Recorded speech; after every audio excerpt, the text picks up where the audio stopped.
Om Shanti. Good morning. आज 11 अगस्त 2021 की साकार मुरली है। बाप दादा बोले, मीठे बच्चे, बाप मीठे से मीठी सैक्रीन है। बाप मीठे से मीठी सैक्रीन है, इसलिए सब बातें छोड़ उस एक बाप को याद करो तो मीठी सैक्रीन बन जाएंगे। प्रश्न है, तुम बाप द्वारा श्रीमत लेकर अपने अंदर कौन से संस्कार भर रहे हो? उत्तर है, भविष्य में बिगर वजीर सारे विश्व पर राज्य करने की। तुम यहाँ आए ही हो भविष्य राजधानी चलाने की श्रीमत लेने। बाप तुम्हें ऐसी श्रीमत दे देते जो आधा कल्प तक कोई की राय लेने की दरकार नहीं। राय उन्हें लेनी पड़ती जिनकी बुद्धि कमजोर हो। तो सतयुग में कोई वजीर नहीं होता राजा का। द्वापर से जो राजा होते हैं उनका तो वजीर होता है, क्योंकि वो पतित राजा होते हैं, तो उनको वजीर चाहिए होता है।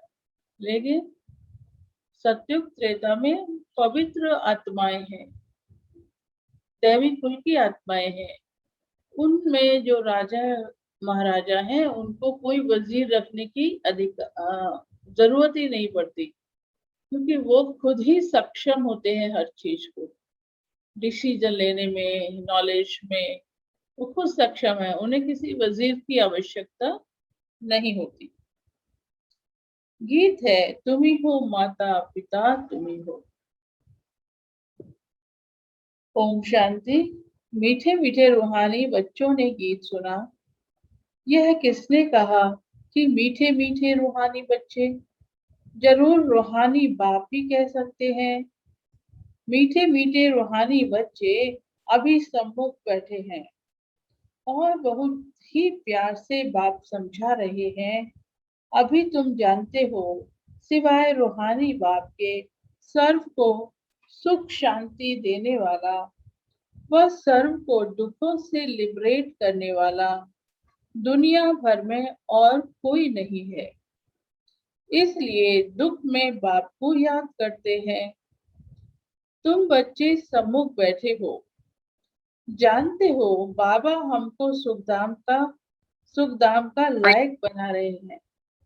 सदा सुखधाम का मालिक बनाने वाले बाप के सम्मुख आए हैं। अभी समझते हैं सम्मुख सुनने और दूर रहकर सुनने में बहुत फर्क है। मधुबन में सम्मुख आते हो। मधुबन मशहूर है। मधुबन वृंदावन में उन्होंने कृष्ण का चित्र दिखाया है, परंतु कृष्ण तो है नहीं। यहाँ तो निराकार बाप तुम बच्चों से मिलते हैं। तुम्हें स्वयं को घड़ी घड़ी आत्मा निश्चय करना है। मैं आत्मा बाप से वर्षा ले रही हूँ। सारे कल्प में यह एक ही समय आता है। यह कल्प का सुहावना संगम युग है। इनका नाम रखा है पुरुषोत्तम। यही संगम युग है जिसमें सब मनुष्य मात्र उत्तम बनते हैं। अभी तो सभी मनुष्य मात्र की आत्मा तमो प्रधान है, जो फिर सतो प्रधान बनती है। सतो प्रधान है तो मनुष्य उत्तम है। तमो प्रधान होने से मनुष्य भी कनिष्ठ बनते हैं। तो आत्माओं को बाप बैठ सम्मुख समझाते हैं। सारा पाठ आत्मा ही बजाती है, न कि शरीर। आत्मा और शरीर जब दोनों का मेल होता है तो पार्ट बजता है। आत्मा और शरीर जब दोनों कंबाइंड होते हैं तभी पार्ट प्ले होता है। सॉरी। आत्मा अलग है, शरीर अलग है, तो ना आत्मा कुछ कर सकती है ना शरीर कुछ कर सकता है। तो ये ड्रामा में ऐसे ही नूंद है।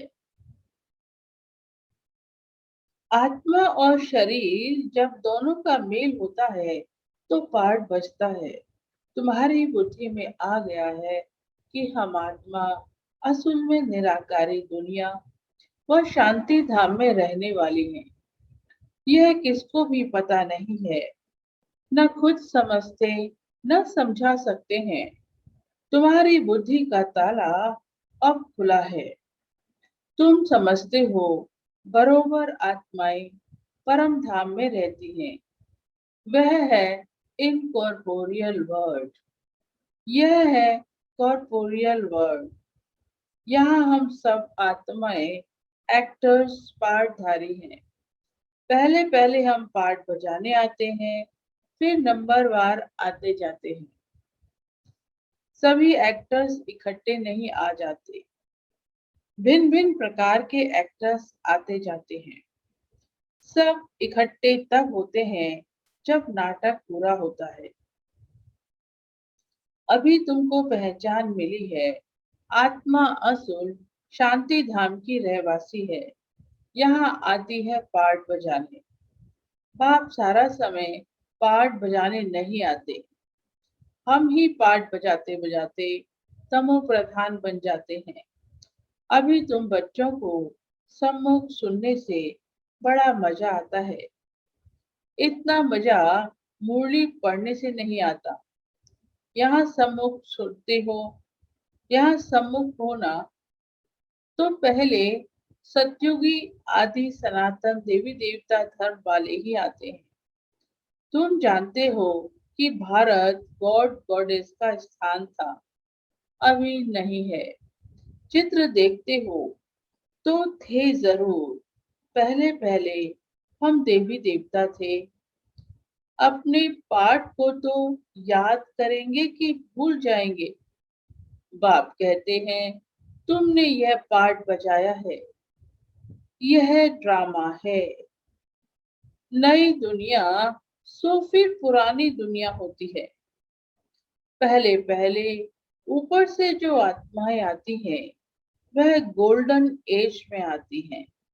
ये सब बातें अभी तुम्हारी बुद्धि में है।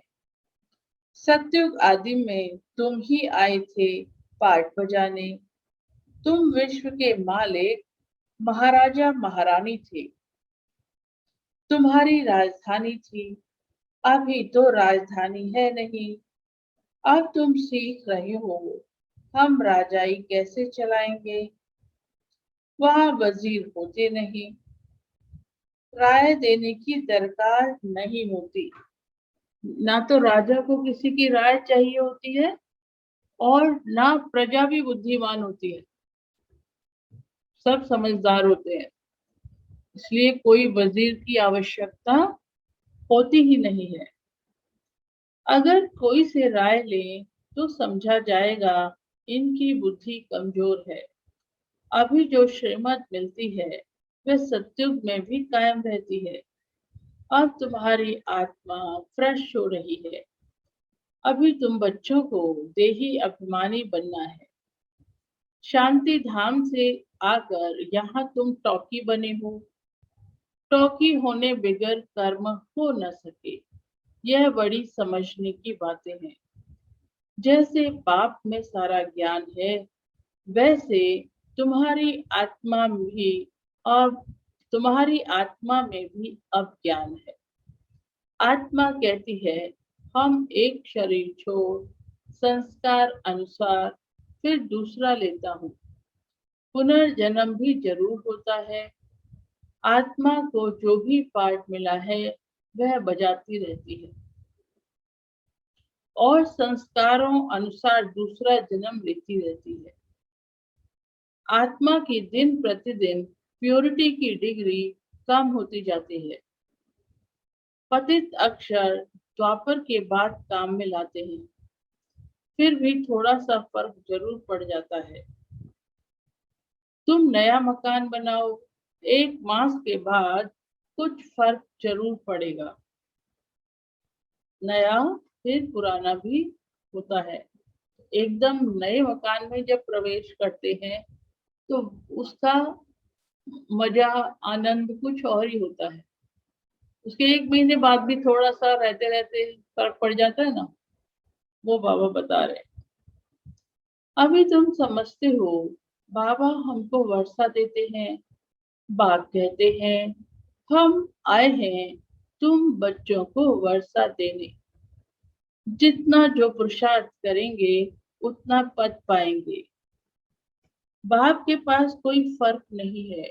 बाप जानते हैं हम आत्माओं को पढ़ाते हैं। आत्मा हर एक के लिए पुरुषार्थ करती है।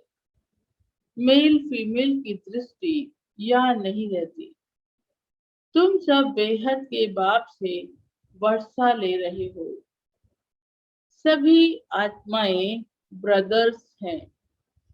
क्योंकि लौकिक दुनिया में क्या होता है, वर्षा बच्चे बेटे को मिलता है, बच्ची को नहीं मिलता, होता है ना।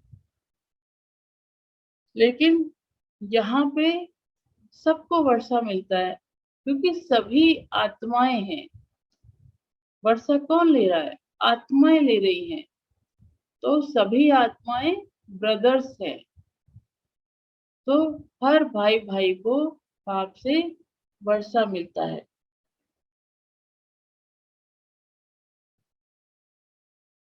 सभी आत्माएं ब्रदर्स हैं जिनको बाप पढ़ाते हैं, वर्षा देते हैं।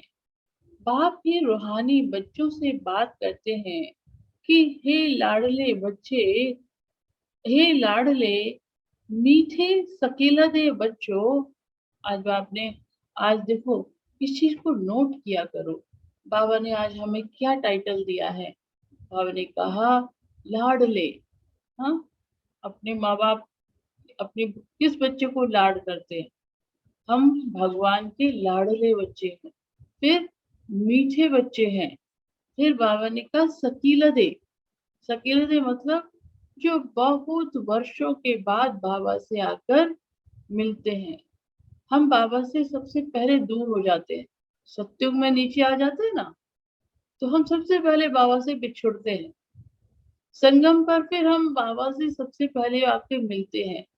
तो बाबा कहते हैं तुम मेरे वो लाडले मीठे सकीलते बच्चे हो। तो बाबा हमको बहुत बहुत प्यार करते हैं।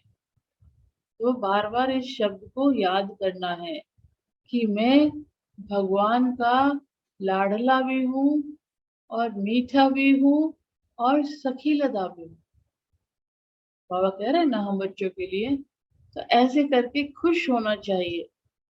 और इस अपने ऊपर वो होना चाहिए कि भगवान हमको कितना कितना प्यार करते हैं। आज बाबा ने मेरे लिए क्या कहा? सबके लिए नहीं सोचो, अपने लिए सोचो। आज बाबा ने मुझे मीठा कहा, लाडला कहा, सकीलदा बच्चा कहा। ऐसे खुश होना चाहिए सोच के।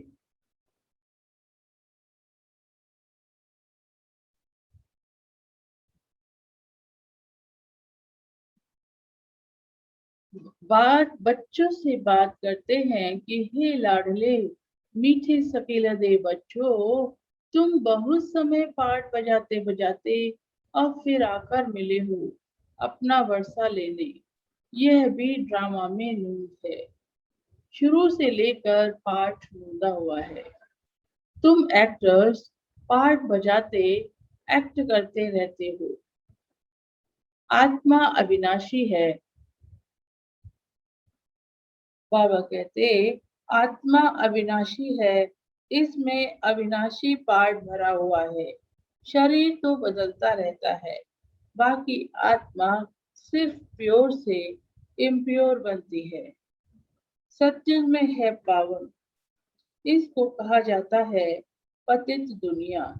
अभी सुखधाम स्थापन होता है, बाकी सब आत्माएं मुक्ति धाम में रहेंगी। अभी यह बेहद का नाटक पूरा हुआ है। सभी आत्माएं मच्छरों में सल जाएंगी। इस समय कोई भी आत्मा आए तो पतित दुनिया में उसकी क्या वैल्यू होगी? थोड़े समय के लिए आत्मा आएगी, बताओ।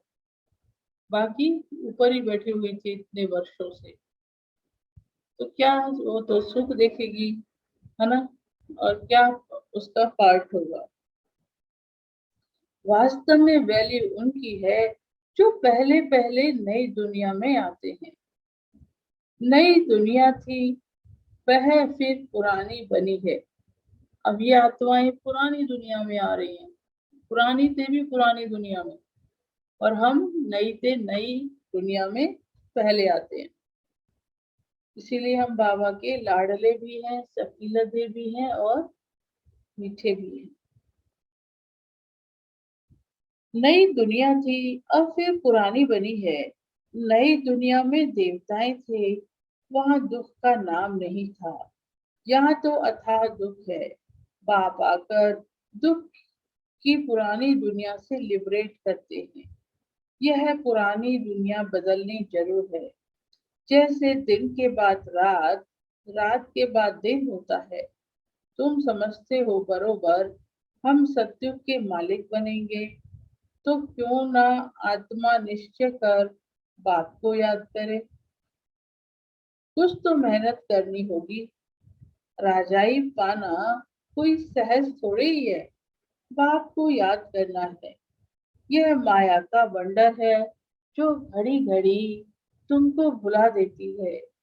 इसके लिए उपाय रचना चाहिए। ऐसे नहीं मेरा बनने के से याद ऐसे नहीं मेरा बनने से याद जम जाएगी। बाकी पुरुषार्थ क्या करेंगे?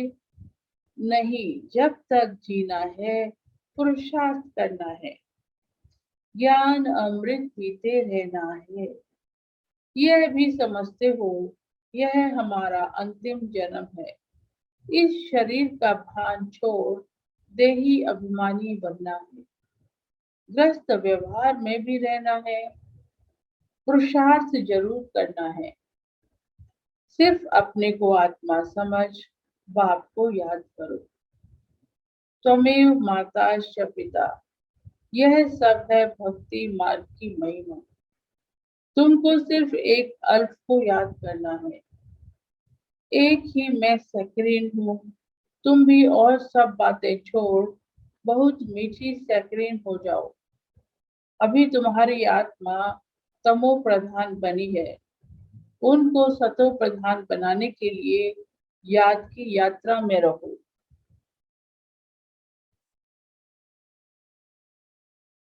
सबको यही बताओ, बाप से सुख का वर्षा लो। सुख होता ही है सत्युग में। सुख धाम स्थापन करने वाला बाप है। बाप को याद करना है बहुत सहज, परंतु माया का अपोजिशन बहुत है। इसलिए कोशिश कर, मुझे याद करो तो खाद निकल जाएगी। सेकंड में जीवन मुक्ति गाया जाता है। इस ड्रामा में हर एक को अपना पार्ट रिपीट करना है। इस ड्रामा के अंदर सबसे जास्ती सबसे जास्ती हमारा पार्ट है। सुख भी सबसे जास्ती हमको मिलेगा। आप कहते हैं तुम्हारा देवी देवता धर्म बहुत सुख देने वाला है और बाकी सब शांति धाम में चले जाएंगे। हिसाब किताब चुकतू कर।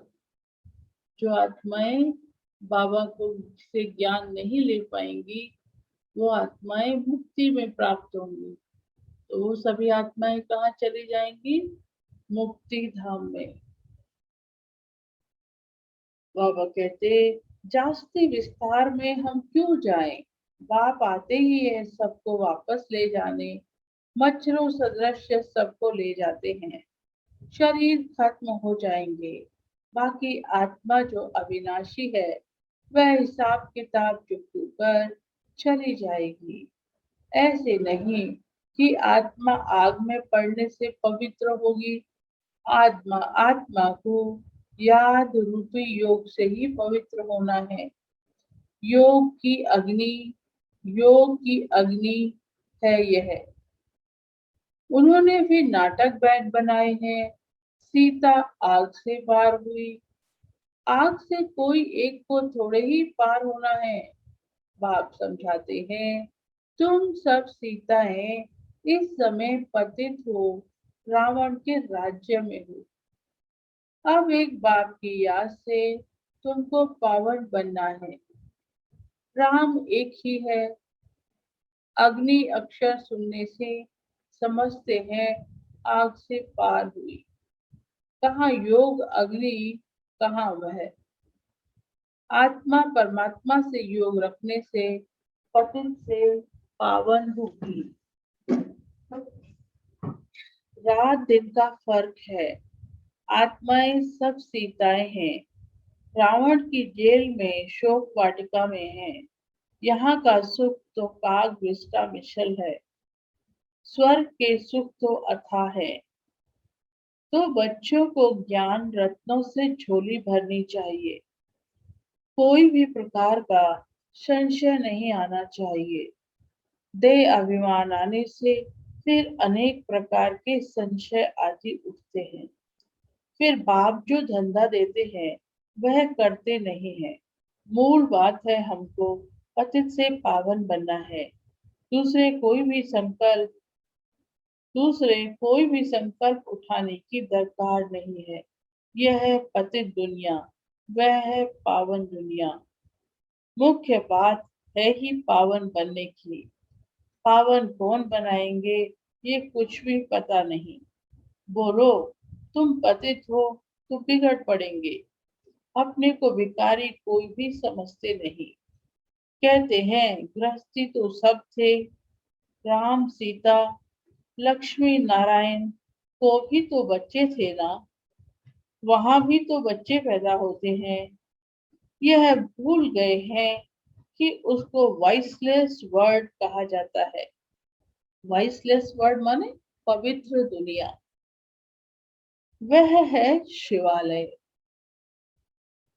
बाप तुम बच्चों को कितनी युक्तियां बताते रहते हैं। यह तो बाप टीचर गुरु है जो सबको सद्गति देते हैं। वह तो एक गुरु मर गया तो फिर बच्चे को गद्दी देंगे। अब वो कैसे सद्गति में ली जाएंगे। सर्व का सद्गति दाता एक ही है। रावण राज्य है दुर्गति में, राम राज्य में है सद्गति। बाप सबको पावन बनाकर ले जाते हैं। फिर कोई फट से पतित नहीं बनते, नंबर वार उतरते हैं। सतो प्रधान से सतो रजो तमिल। तुम्हारी बुद्धि में 84 का चक्र बैठा है। तुम जैसे अब लाइट हाउस हो। ज्ञान से इस चक्र को जान गए हो कि यह कैसे फिरता है।